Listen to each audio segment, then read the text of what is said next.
like, all right, this will be what it always is now. And then I kind of haven't really loved it since then. Then you update your template, and then you continue on 50 mixes later. Yeah, exactly. So I play with that one a little bit more, and I feel like the last couple of mixes I did, it actually was off. But again, in a similar way to the Wolfpack thing, I use it to kind of tame the brightness that might be coming through if there's too much. And then it goes out into the analog realm and hits an SSL style compressor, which is the one I use is the Smart Research C1LA, which is the 500 series one, which is so underrated. And like they sell for nothing. They like $1,200 or something stupid. And like new, they're like $1,800.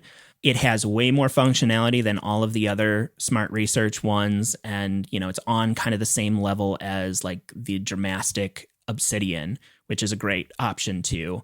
But like, it's just always overlooked. And I never understood why, because it's just great. And it works exactly how you want it to.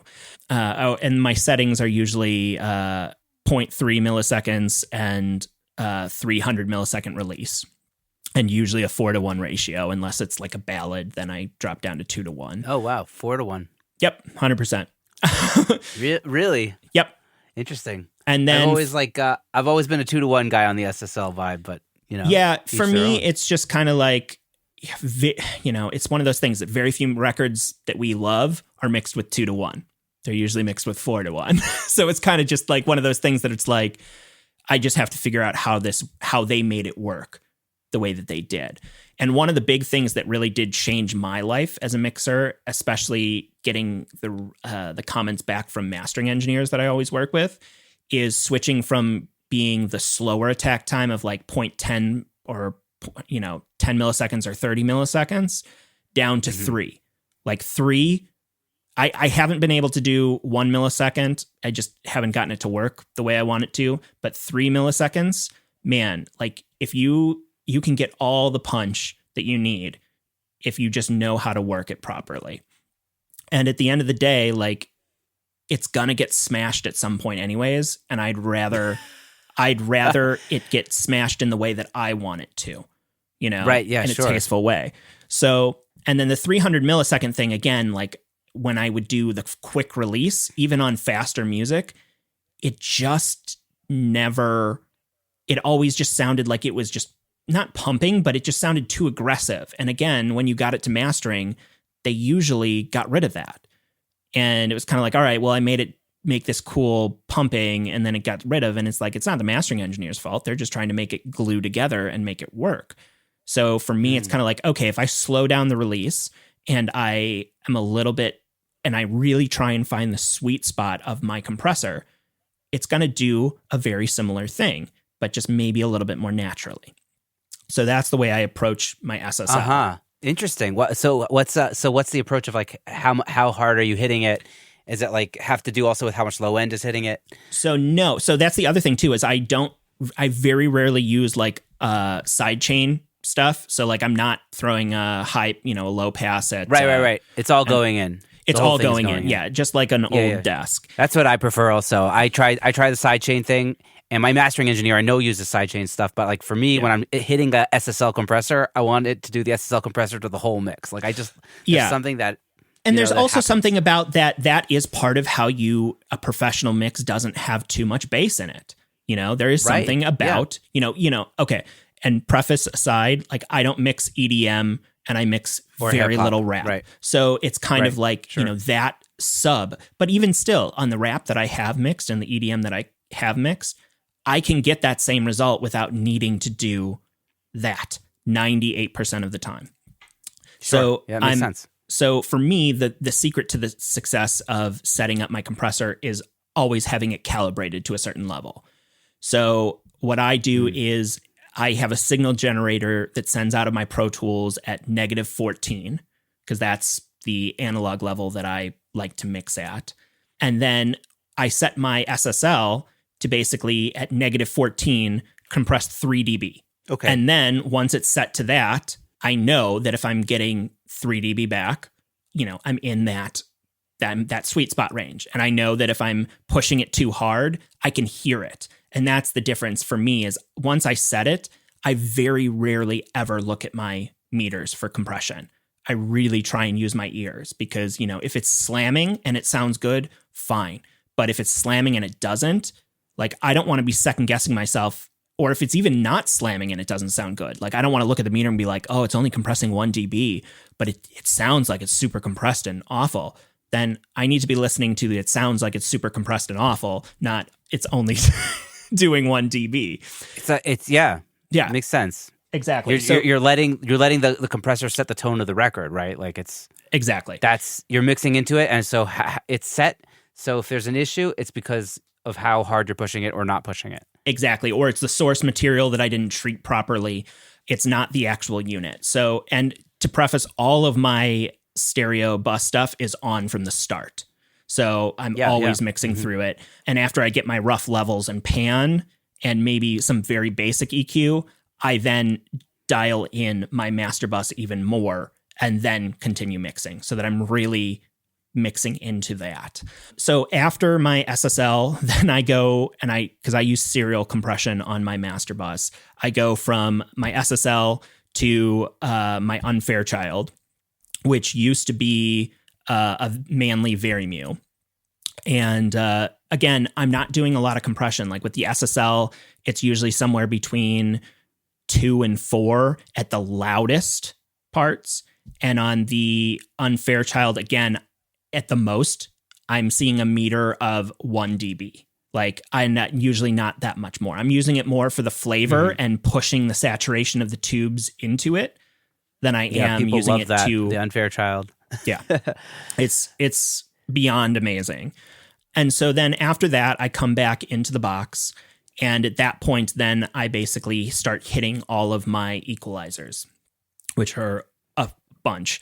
So I start with the Waves emulation of the Curve Bender, the original EMI 3-band EQ. And usually with that, I'm hitting it at I'm usually touching the very low end and the very high end.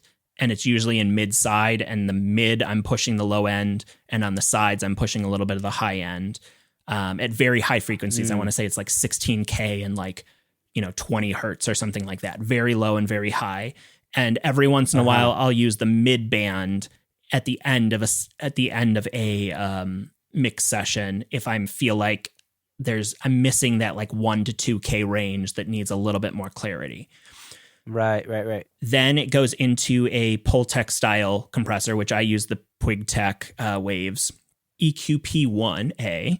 And that, again, kind of smiley face. I'm hitting the 20 hertz band and usually pumping it 2 to 3 dB or 2 to 3 Pultec. I think those are actually dB. So, it has to be somewhere around that. And then I also use the attenuation and I usually come up around like 1, maybe 1.5 to kind of just sculpt that low end a little bit more. I do think there's a lot of confusion of what actually happens on the low end and high end when you add the attenuation. Yeah, I think the attenuation is like a narrower band, right, that gets attenuated. It is, but it's weird because a lot of people describe it as that. But if you use that, that really cool Waves Q clone plugin where you can see the curves, if you actually do a boost and a cut, it's not doing what everyone says it's doing. Right. It's cutting like from what I understand, if you're like boosting at like 60 or something and then you attenuate, it's like in the 100 area, 150. Right. But it actually isn't doing that. And so that's the common misconception is like if you actually explain to me the Pultec, teach me about Pultec, Stan. I want to know everything. And this is just my at least the tests that I've done. And maybe the tests that I've done have not been scientifically accurate enough to really do it. But basically what I've found happened is if you boost with the Pultec, you know that you're going to get that bell in the bass. Yeah. Not the bell. You're going to get the shelf in the bass. And if you use just the attenuation, believe it or not, it's kind of a shelf going the opposite way, or a very it's a weird curve. So when you look at them just in an EQ spectrum thing and see how they're reacting and say, oh, okay, so that's what's going on. Then when you add them together, they're not doing actually anything different.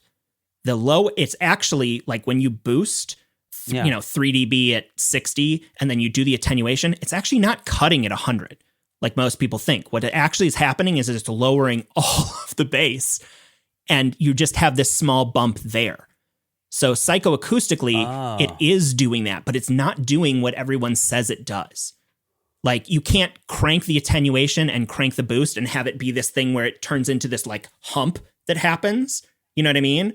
It actually ends up being just a really low shelf where there's a little bit of a bump where you set the boost. And it's weird how it works. And I think a lot of people say that it works that way because that's what they hear. And again, I could be 100% wrong. I want someone to debunk me on this and show me scientifically that I am wrong. But from what I have done, and with both analog and plugins, even just seeing it, it doesn't exactly do what people are saying it does. I'd love to see a picture of that the clone cue. 100%. Like, I will send one to you either later today or tomorrow. And you can see, like, it's just because, so the reason why I know this, and this is going to be, again, tangent, but I'll get back to where we were, is I switched recently to an Avid DSP based system. And so, the Pultec and the Waves plugins are not DSP. So when you switch into HDX mode, or, if you're using it in that hybrid engine where you can like activate certain channels for HDX and for DSP, it shuts off any native programming that's in the circuit path. So I was like, okay, crap. Like, if I want to just open up a session and be in DSP all the time, I need a plugin that can replace that Pultec. And you can't use universal audio because, again, same thing. It adds latency. So I ended up buying, when it was on sale this past winter, the SPL Passik plugin from Plugin Alliance, which is basically like a Pultec on steroids. It's got 3 bands of boost and 3 bands of cut per each side. And literally what I did was I used QClone and froze the settings of how my Pultec looked, and then basically tried to mathematically match it with the SPL and I got it pretty much right on the money. But I will say, when I started doing those tests, that I was like, this is not doing what anyone says it does, like, at all. Like, it was just so fascinating because you have this picture in your mind of what, when you boost and then you cut on the low end, what it does. But then when you actually look at it and you're like, oh shit, like, this isn't actually doing that, but it's kind of getting that result. It kind of changes your perspective of it. And I think what honestly is happening psychoacoustically for people, which is why they think that they're getting more low end, is because it's the same thing as like a mastering engineer putting a very steep high pass at like, 30 or 35 or 40 on your mix, because you're cutting all that mud out. Even if there's something at like 45, 50 or 55, that's going to be louder. And so what I think happens is when you flip on the attenuation, it's lowering the bass, which means that it's hitting everything else less bassy, except for that little hump that maybe you've raised up. And so that way it makes that sound more clear and kind of carves some other stuff out, if that makes sense. Psychoacoustics are so weird. I literally, today I was watching my buddy Nick DiLorenzo posted a reel on Instagram. He said if you put a frequency generator at 1,000 hertz and another one at 1,200 hertz and play them simultaneously, you'll hear 200 hertz. And I tried it out, and holy shit, I heard 200 hertz. Right. It was insane. It's like, how is this happening? Like, our ears work so weird. I think what's happening in the Pultec is like there's just Ken Lewis was talking about the Pultec on one of his mixing night audio things, and he was like saying like you boost 100 hertz on a Pultec, you're hearing that in 400 hertz. Right. Like, it's a really big wide boost. Yeah. And so it just brings up all those like, overtones really nicely. I think that's like the secret of it. And the same thing with the cut. The cut is really wide too. I mean, most people think it's like this subjugated cut to where your boost frequency is. No, man, it's the same as the top. It's just a big curtain that's just coming this way. The more, the more you crank it up. Yeah. Interesting. Anyways, so I boost 20, maybe sometimes 30. And then I usually have a boost at 8K with the sharpness around like 7 to 8. And I'm usually boosting between 3 and 4 on the Pultec. That's a lot. That's like big boosts. Yes. For the stereo bus. Yeah. No, it's yeah. And again,